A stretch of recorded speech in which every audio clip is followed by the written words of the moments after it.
time to throw on the royal crown and lead a fledgling kingdom to glory in Little King Story, a simulation RPG that's drawing comparisons to Nintendo's own Pikmin. It manages to successfully blend elements from the Sim, RTS, and RPG genres, and there's enough content fit for a king. But is it enough for a fairy tale ending?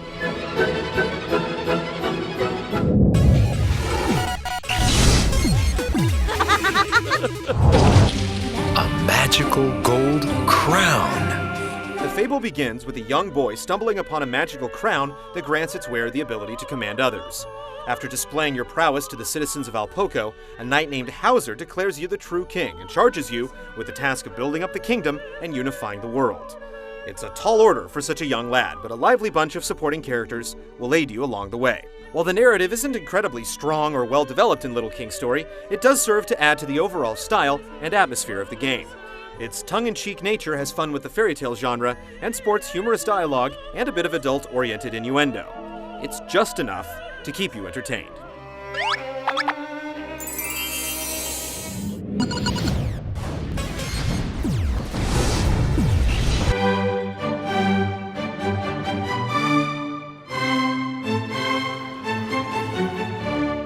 Little King Story borrows from several different genres, delivering an incredibly rich experience.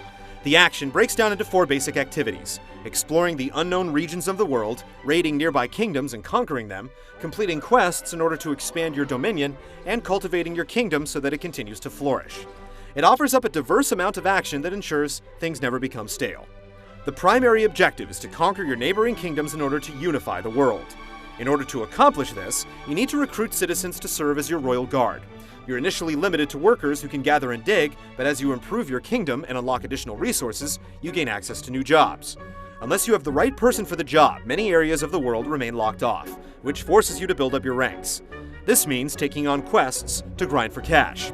Completing quests earns you some serious loot and allows you to expand your kingdom into new territories. As you build up your towns, new jobs and recruits become available, which makes life as a king that much easier.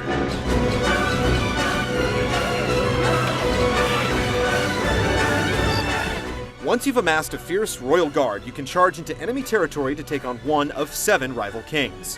Advancing through the world involves multitasking at almost every turn, such as fending off foes while clearing out obstructions and forging new pathways. Eventually, you stand toe-to-toe with the leader of each realm in a zany boss fight. Whether it's a straight-up brawl, a series of trivia questions, or an epic uphill race, each is more insane than the last. They also become increasingly more rigorous and challenging, so be prepared to dig in. There's a ton of content packed into this game, which will easily take you over 30 hours to get through. There's a fair amount of backtracking, but you'll eventually earn the ability to warp around, which cuts back on travel time. Additionally, the game is no pushover, even on the easiest difficulty setting, so don't expect to blaze through it without a few mishaps.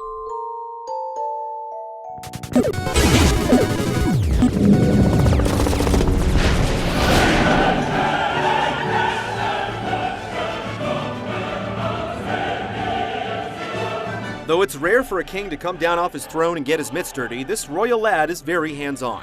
You're able to run around and perform basic attacks with your scepter, but without the aid of your royal guard, you're mostly harmless. Rather, when you issue an order to a specific job type, the individual units take action. It's not the most intuitive system, and in many battles you'll find yourself interrupting your assaults by retreating and regrouping to avoid excessive casualties. You have to manually recruit citizens at first, but later on, with the aid of a podium, you can assemble your guard with ease. You're also stuck with a basic formation until you unlock more, which is fortunate, as once your numbers swell, controlling your party effectively in a tight spot proves difficult. Occasionally, a unit or two will get caught behind a fence or sign, or fall down to a lower area, forcing a detour so you can regroup with them. This gets even more difficult when the camera shifts to a fixed angle. It can also be too hard to micromanage your royal guard just when you need to the most. Though you can move specific units or create smaller groups at any time, you don't retain independent control of them once they've been set in motion. If you want to change up a command, you have to recall all the units in your party and reassign their tasks, or else wait for them to finish and return. This doesn't pose a major problem during the early portions of the game, but it becomes a real hindrance during more intense boss battles and complex environments. Of course, formulating a strategy for some of the more grueling battles is part of the game, and if you haven't prepared, you're doomed to fail.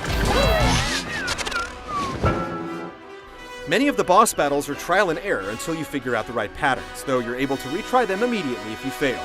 In addition, once you unlock the more individually powered jobs, you don't need to haul around so big of a group, which makes navigation that much easier. For the most part, the controls do work well, in spite of the limitations that emerge once the difficulty and complexity ramps up.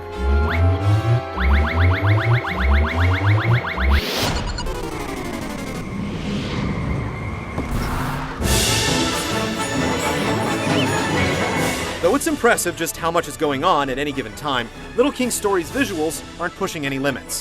When there's too much action on screen, the frame rate takes a noticeable hit.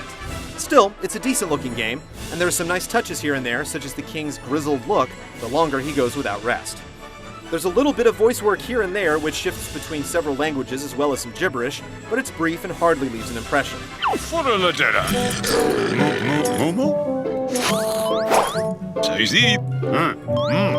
The soundtrack features such classical hits as Offenbach's Infernal Galop, Rossini's William Tell Overture, Mozart's Ein Klein Nacht music, and many more.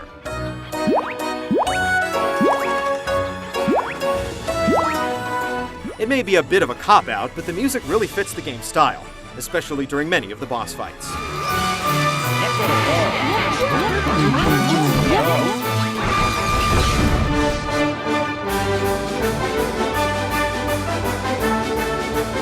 Little King Story is an impressive package with only a few lingering flaws, keeping it from true greatness. It's a slow burn that rewards those with the patience to appreciate its elaborate setup. Additionally, the side quests can be enjoyed at your own pace, so you don't always need to invest hours to make headway. This king is more than worthy of his little crown.